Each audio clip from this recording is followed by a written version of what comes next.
पहला सिख था। सिख लोग के 10 गुरु। पहला में ब्रह्मेश बनर्जी ने बम्बई में इसका पहला जो अध्यक्ष था वो ब्रह्मेश चंद्र बनर्जी था। बम्बई में 72 प्रतिनिधि मिले थे और इसमें ICS परीक्षा को भारत में करने की मांग हुई थी। तो पहला अधिवेशन में क्या मांग किया गया था कि भाई सिविल सेवा परीक्षा जो है भारत में करो। इंग्लैंड में चोरी कर लेता है, चोरी करके पास कर। 1800 फिर दूसरा जो हुआ 1887 में हुआ। दूसरा जो अधिवेशन हुआ 1887 में वो बदरुद्दीन तैयब जी हुआ। बदरुद्दीन तैयब जी ने किया था। तो इसमें पहली बार जो है बदरुद्दीन तैयब जी जो है वो प्रथम मुस्लिम 1887 में दूसरे कांग्रेस के अधिवेशन में। तीसरे में दूसरा में तो ये था नरोजी। अच्छा तीसरा में सॉरी तीसरा में बदरुद्दीन तैयब जी 1887 ईस्वी में। इसमें प्रथम बार तमिल में भाषण दिया था क्योंकि बदरुद्दीन तैयब जी जो थे वो मद्रास के थे, मद्रासी मुसलमान थे, तो इन्होंने तमिल में भाषण दिया था। फिर 1888 में जो चौथा हुआ था उसमें जो है जॉर्ज ह्यूले प्रथम अंग्रेज अध्यक्ष कब बने थे? तो प्रथम अंग्रेज अध्यक्ष बने थे कांग्रेस के चौथे अधिवेशन में 1888 ईस्वी में इलाहाबाद में प्रथम अंग्रेज जॉर्ज ह्यूले।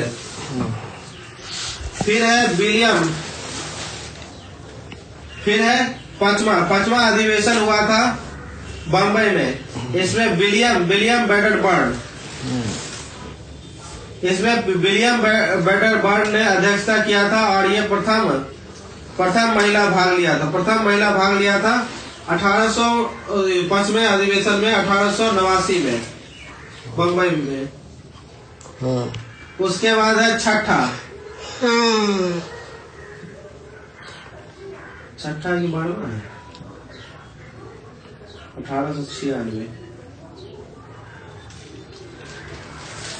1896 होगा। 12 होगा ना। 12 लिखे भी हुए तुम। रहमतुल्लाह सियानी ने कलकत्ता में इसमें रविन्द्रनाथ टैगोर ने वंदे मातरम गाया था और दादा भाई नौरोजी ने धन का निष्कासन दिया था। तो किस अधिवेशन में कांग्रेस के किस अधिवेशन में दादा भाई नौरोजी ने धन के निष्कासन का सिद्धांत दिया था और रविन्द्रनाथ टैगोर ने वंदे मातरम गाया था? तो वो 12वां अधिवेशन था 1996 में और उसका हेड कौन था? कलकत्ता में रहमतुल्लाह सियानी। फिर है 1905 में कलकत्ता अधिवेशन किसने किया था? कलकत्ता अधिवेशन का अध्यक्ष गोपाल कृष्ण गोखले। इसमें बंग भंग का निंदा किया गया था।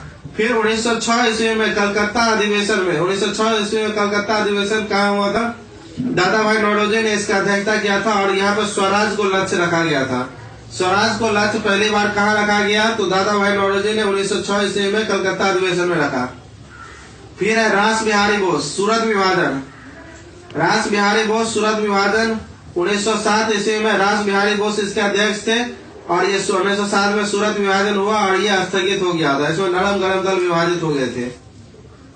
फिर रास बिहारी घोष 1908 में बना और इसमें मद्रास और कांग्रेस मद्रास में हुआ और इसमें कांग्रेस का संविधान निर्माण हुआ। तो 1908 ईस्वी में कांग्रेस का संविधान निर्माण हुआ किस अधिवेशन में? तो ये मद्रास अधिवेशन में हुआ था। इसका अध्यक्ष कौन था? तो इसका अध्यक्ष था रास बिहारी घोष। और रास बिहारी घोष कब था? 1908 ईस्वी में मद्रास में कांग्रेस संविधान का निर्माण 1908 ईस्वी में मद्रास अधिवेशन में। बिशन नारायण दार ने 1911 ईस्वी में कलकत्ता अधिवेशन में रविन्द्रनाथ टैगोर ने जनगण मन गाया था। तो रविन्द्रनाथ टैगोर ने कलकत्ता में जनगण मन कब गाया? तो ये 1911 ईस्वी में गाया था बिशन नारायण दार। तो जब भी कलकत्ता में होता था तो ये गाने के लिए पहुंच जाता था रविन्द्रनाथ टैगोर ने 1996 में 12वें अधिवेशन में कलकत्ता में वंदे मातरम गा दिया और फिर 1911 ईस्वी में कलकत्ता में जनगण मन गा दिया। एक चीज गलती है यहाँ। 16 में अंबिका मजूमदार, लखनऊ मिलन। लखनऊ मिलन के समय कांग्रेस का अध्यक्ष कौन था? लखनऊ मिलन के समय कांग्रेस का अध्यक्ष था अंबिका चरण मजूमदार। इसने इस समय नरम दल, गरम दल और मुस्लिम लीग सब मिल गए थे। इसमें एनी बेसेंट और तिलक ने महत्वपूर्ण भूमिका निभाई थी। 1916 में अंबिका चरण मजूमदार, इसमें लखनऊ मिलन हुआ था। 1917 में एनी बेसेंट ने कलकत्ता, 1917 में प्रथम महिला किसने अध्यक्षता की थी? 1917 में एनी बेसेंट ने, 32वां था ये। Number Which number was 1925? ये था 1917।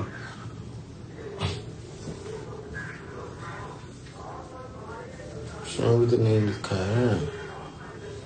प्रथम महिला अध्यक्ष बनी थी 1917 में एनी बेसेंट, 1917 में कलकत्ता में एनी बेसेंट, 1917 में कलकत्ता में एनी बेसेंट। प्रथम भारतीय महिला कब बनी थी? तो प्रथम भारतीय महिला बनी थी 1925 में सरोजनी नायडू। 1925 में सरोजनी नायडू बनी थी प्रथम भारतीय महिला। और हिंदी को राष्ट्रभाषा बताया गया था और विजय विश्व तिरंगा गाया गया था। और विजय विश्व तिरंगा गाया था 1925 में सरोजनी नायडू ने कानपुर अधिवेशन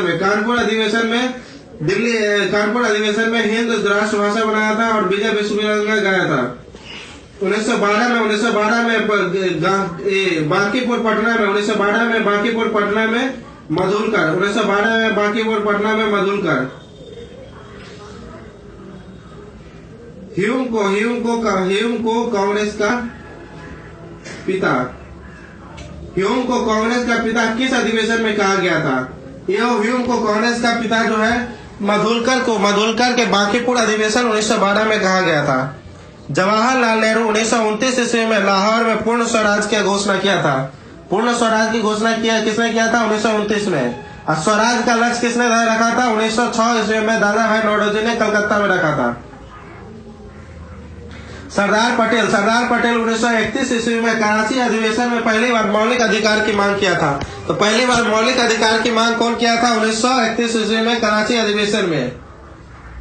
उससे पहले मौलिक अधिकार की मांग जवाहरलाल नेहरू ने नेहरू रिपोर्ट में किया था 1928 ईस्वी में।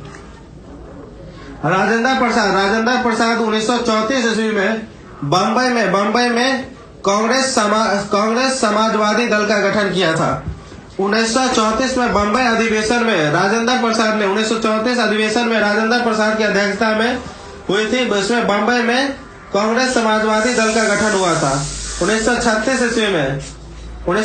ईस्वी में जवाहरलाल नेहरू ने लखनऊ में समाजवाद का लक्ष्य दिया था। तो समाजवाद का लक्ष्य लखनऊ में कब दिया था जवाहरलाल नेहरू ने? 1936 में। 1936 के अधिवेशन में जवाहरलाल नेहरू ने कांग्रेस के सामने समाजवाद का लक्ष्य रखा था। फिर उसी से प्रभावित होकर जब समाजवाद का लक्ष्य रखा तो ये सोचा कि भाई शहर में होता है, बम्बई दिल्ली में होता है, तो इससे गांव देहात का लोग जो है, गांव मजदूर किसान ये जुट नहीं पाते हैं। तो इसके कारण से बोला कि नहीं, अब गांव में होगा। तो जवाहरलाल नेहरू जी ने फिर से 1937 ईस्वी में फैजपुर महाराष्ट्र में किसान मजदूर को जोड़ने के लिए प्रथम बार फैजपुर 1937 में क्या किया? गांव में किया। और यहीं पर भूस्वामित्व नीति यानी जमीन को बांटने की नीति अपनाई गई। कब बांटने की नीति अपनाई गई? 1937 में फैजपुर अधिवेशन में। 1938 में हरिपुरा में 1939 में त्रिपुरी में सुभाष चंद्र बोस। हरिपुरा कहाँ है? त्रिपुरी कहाँ है?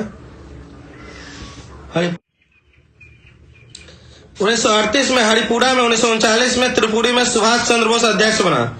1940 से 45 तक अब्दुल कलाम आजाद सबसे ज्यादा मैक्सिमम टाइम रहा। 1940 में जो रामगढ़ में बना था झारखंड में बना था अब्दुल कलाम आजाद, वही मतलब कंटिन्यू रहा 1945 तक। सबसे लंबा टाइम कौन रहा अध्यक्ष? अब्दुल कलाम आजाद। 1940 से 45 ये बना कहाँ था? रामगढ़ में। 1900 और हटा कहाँ? मेरठ में। 1938 में हरिपुरा में जवाहरलाल नेहरू ने राष्ट्रीय योजना समिति का गठन किया। तो कांग्रेस ने कब योजना समिति का गठन किया? हरिपुरा में 1938 में, जिसमें सुभाष चंद्र बोस अध्यक्ष था। उसी में जो है 38 में कांग्रेस ने जवाहरलाल नेहरू के नेतृत्व में राष्ट्रीय योजना समिति का गठन किया। 1938 में त्रिपुरी में 39 में त्रिपुरी में बोस के बाद कौन अध्यक्ष बना? 1939 में त्रिपुरी में बोस के बाद अध्यक्ष बना डॉक्टर राजेंद्र प्रसाद।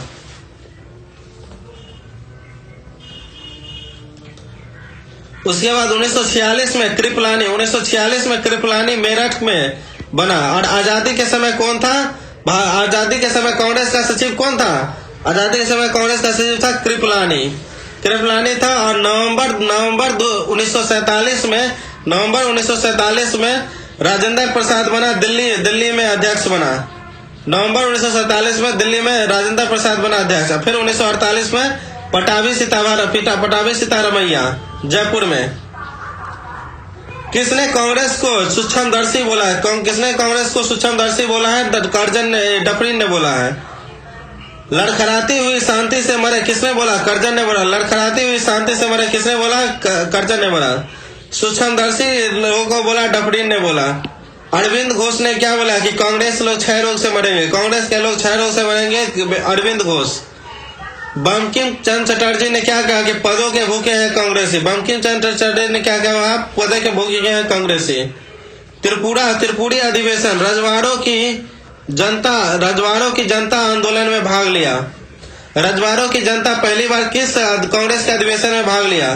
तो त्रिपुरी अधिवेशन 1939 में सुभाष चंद्र बोस बोला, उसमें पहली बार जो है रजवाड़ों की जनता ने कांग्रेस के अधिवेशन में भाग लिया।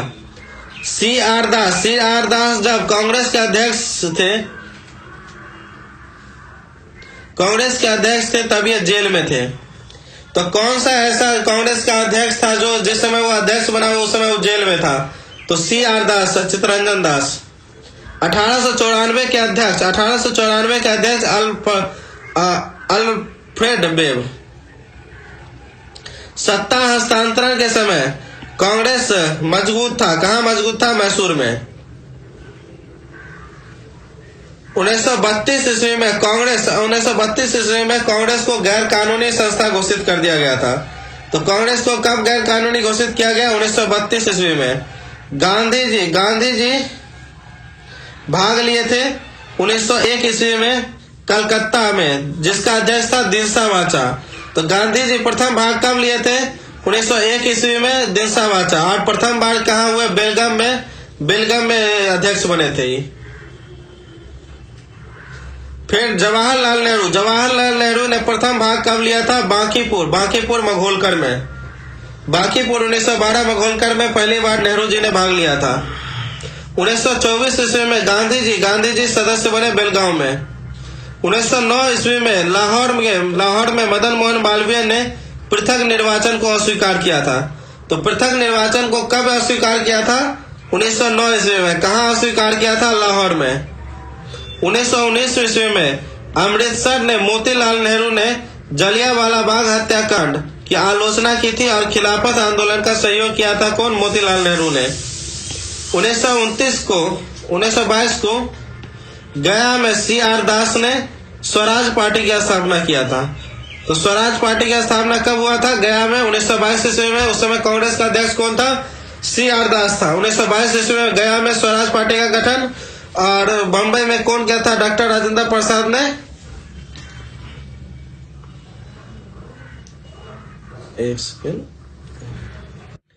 और राजेंद्र प्रसाद ने 1934 ईस्वी में बंबई में कांग्रेस में समाजवादी दल का गठन किया था 1934 में। और फिर 1922 में सी आर दास ने स्वराज पार्टी का गठन किया था। सी आर दास। फिर है क्वेश्चन कि कौन सा ऐसा कांग्रेस का अध्यक्ष था जो सबसे युवा कांग्रेस का अध्यक्ष बना?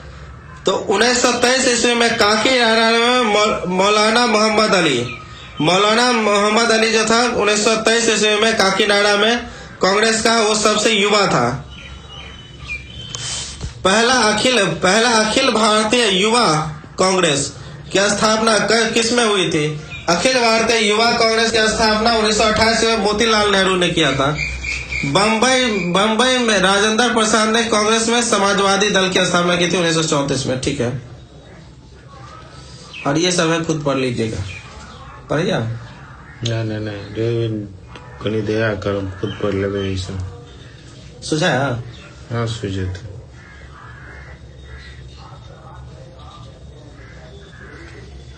पंखा चलावा हो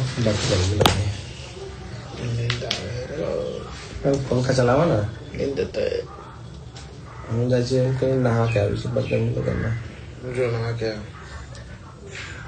रुका नहा के आवे छी